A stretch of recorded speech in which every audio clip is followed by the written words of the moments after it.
Now, I'm no bushcrafter, but I spend an awful lot of time in the woods, and sometimes that time in the woods requires fires, and campfires require wood.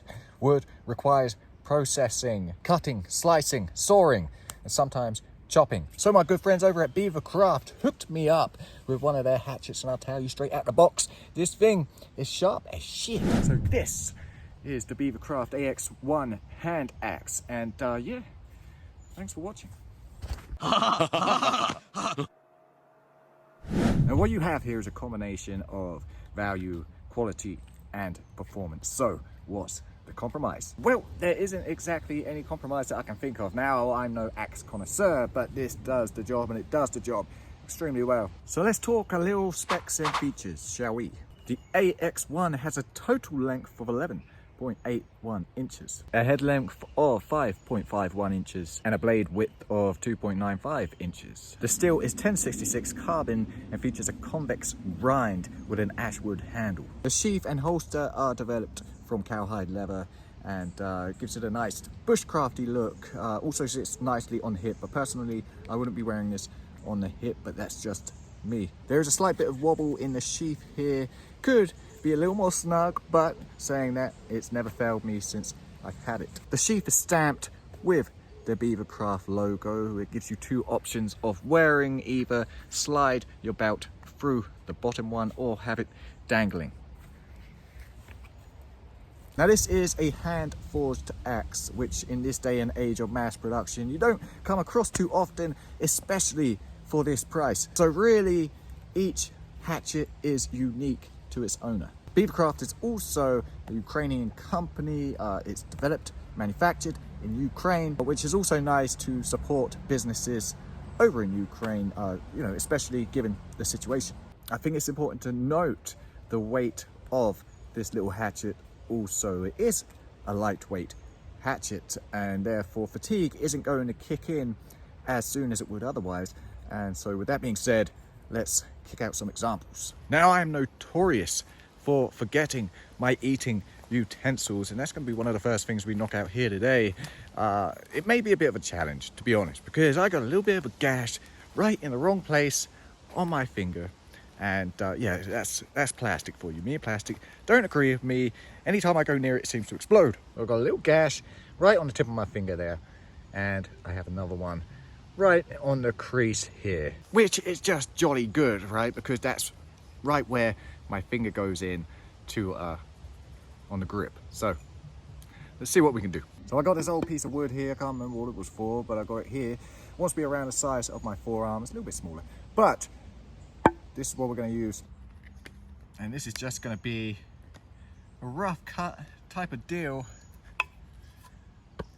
Obviously far too long for what I need. I know you talk about a long handled spork, but this is taking a piss. So first, we're going to cut this in half.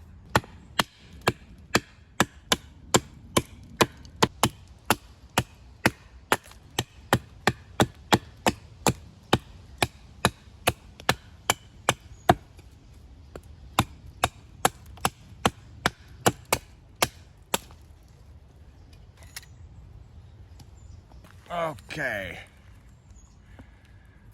let's smash this out real quick.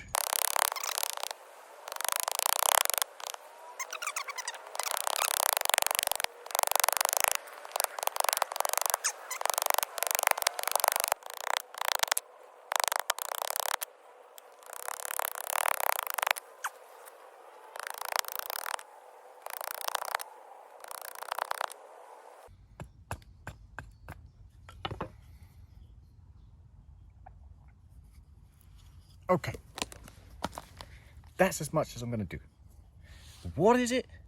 I don't know, but you could eat with it, right? It's a kind of between a spatula and a spoon.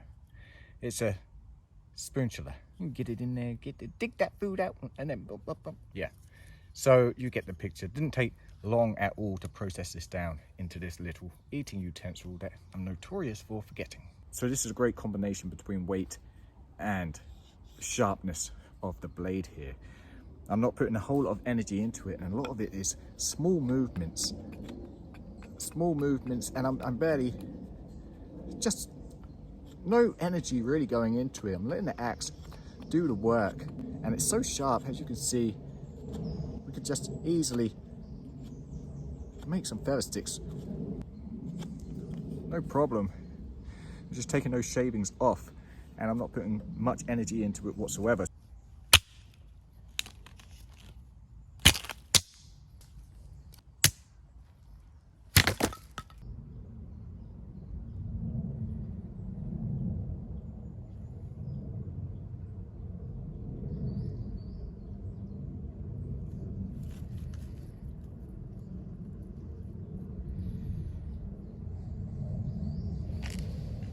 And once again, I'm no bushcrafter, never professed to be, and I don't know an awful lot about hatchets and axes, but I do know that this is high quality and it's at a value that really can't be beaten. As I said, there's no fatigue in my hand, it's a nice weight, it's not too heavy, it's an all-around perfect camp axe.